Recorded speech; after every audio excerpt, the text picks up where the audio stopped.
Welcome viewers and subscribers to Jadil Entertainment. Thank you for being here. All new viewers, click the subscribe button. Well, people, today we'll come to talk about a man up on the screen like now. Vybz Kartel, Adija, Palmer people. I'm here to say right now, I have a small interview, guys, more on listening, yeah? The reason why Vybz Kartel will be free this 2024, yeah? A lawyer was looking through Vybz Kartel case, people. And before going further, I'm going to stick a like on this, yeah? That simply means you want to Vybz Kartel free. So just stick a like on a video right there, so, and subscribe to my channel if you're new right here. But as I was saying, people, a lawyer was looking through Vybz Kartel case, and I had to say, she come with a lot of key points while Vybz Kartel will be free. But without no further addition, people, I jump into the interview so you guys can understand where the lady come from. Right there, so one side ready, fully Gaza. See, I never know I'll be glad that the person that I become. I'll be a better dad for my daughter and my son. Even when things get tough, no matter how hard it come, I would never run. Now, what's next for Vybz Kartel and Isaac Buchanan? Well, I believe the matter will go back before the Court of Appeal for a decision to be made. Anytime soon? I expect it to be soon. It's been 15 years now. I think it's 15 or more. I think it should be dealt with as a matter of priority. Indeed. The prosecution and the defense will make submissions. The court will make a decision. I expect that he will get bail because he deserves bail. He deserves bail. And to deny him bail with having a man sitting in custody for over 13 years. That's right. And going through appeal, going through the trial, then appeal, and appeal again, all the way to the previous counsel, and now to be given a lifeline. I think it would be cruel and unusual punishment to deny him bail, to sit there and wait until another trial, because at this moment he's been told by the Privy Council that you're not a convict. Yes. You're not convicted. That's right. And remember, he's not well, so on humanitarian grounds he should be allowed to go and recover his health. I think that's a priority. Anything you can tell us about his health? He's not well. He's in need of proper care, proper diet, an environment that is stress-free, because these things aggravate his condition.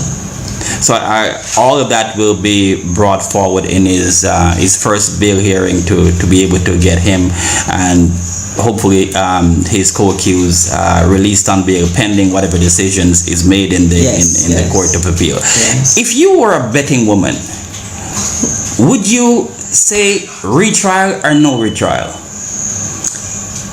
If I were a betting woman, I think you know what I would say. Wait and see. Wait and see. We have a department of the JCF that is supposed to serve summonses, and sometimes it only comprises 2 people with 1 car to serve 300-400 summonses. It's not going to happen. A lot of times they throw them away. Interesting. Because they can't be bothered with the effort to go to find these people and to serve them. What we need to do, and it has been exhaustively said, and we are looking at becoming a republic, of doing away with the Queen, which I believe, I agree with, but not the Privy Council, not now, right? We need to pay attention to these matters. Well, the verdict that came out of the Privy Council today goes a long way. Is telling people in our country that justice is properly served in the Privy Council. Yeah. Now, this is not to say that one still couldn't have hope for the Caribbean Court of Justice, but I can tell you that they're a long way in developing to arrive where the Privy Council in its balance demonstrated justice today, because the fact of the matter is when they examined not the evidence did not go before them. What went before them was the errors in the procedures of the trial, and they saw mountains of errors which they pointed out, and one got the feeling that they were in awe that this went past the Jamaican appeal court, yes, and arrived to them. So there is some amount of comfort that every citizen of this country should have in the fact that there's a case to be made about keeping the Privy Council. That's right. As the final court. That's of appeal. right. Yeah. And one of the things is that, that is very sad, is that the ordinary man in the street cannot afford to go to the Privy Council. Vybz Kartel certainly could. Yes. Hence why he got the justice that he paid for. That's right.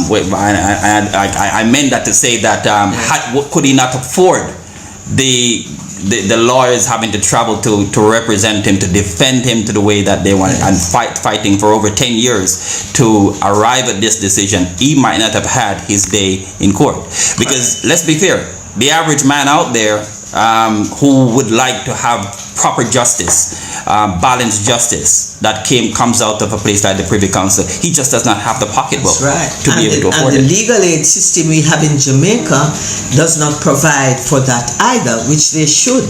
I mean, we're not even talking about the little pittance that they're giving lawyers to defend people, and it's the junior lawyers that are engaged in doing that, which should not be. We need to make sure that we maintain an adequate system of justice and representation by attorneys. Let me ask you a question. In your years of practicing law, are you surprised that this case went so far and having to arrive at the Privy Council, that our Supreme Court, our appeals court, did not see the errors in law?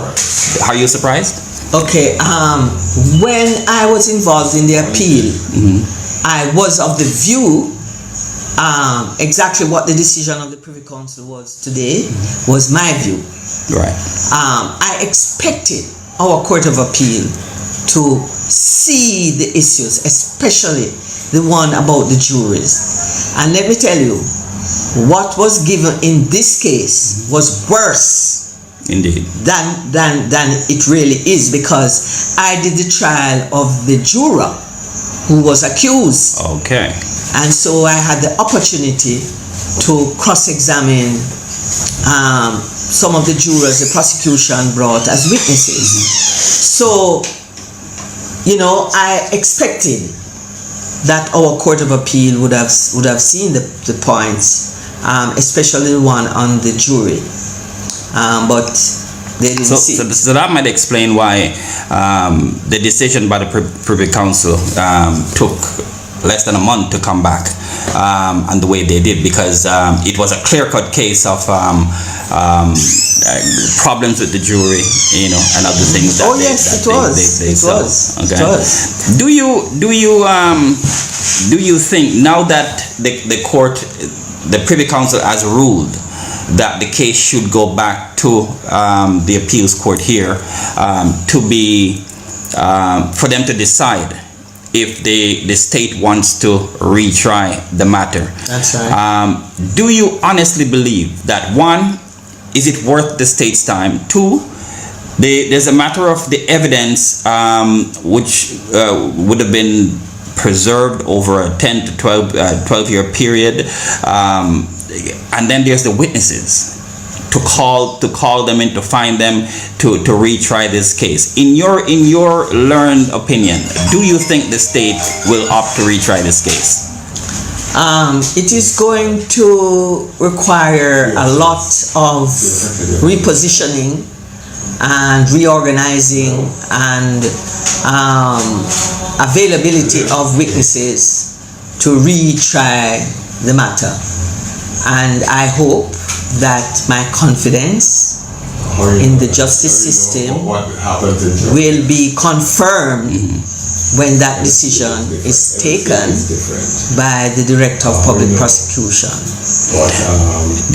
I'm going to ask you a mischievous question, because all of us, including the DPP, sometimes operate with a little bit of ego.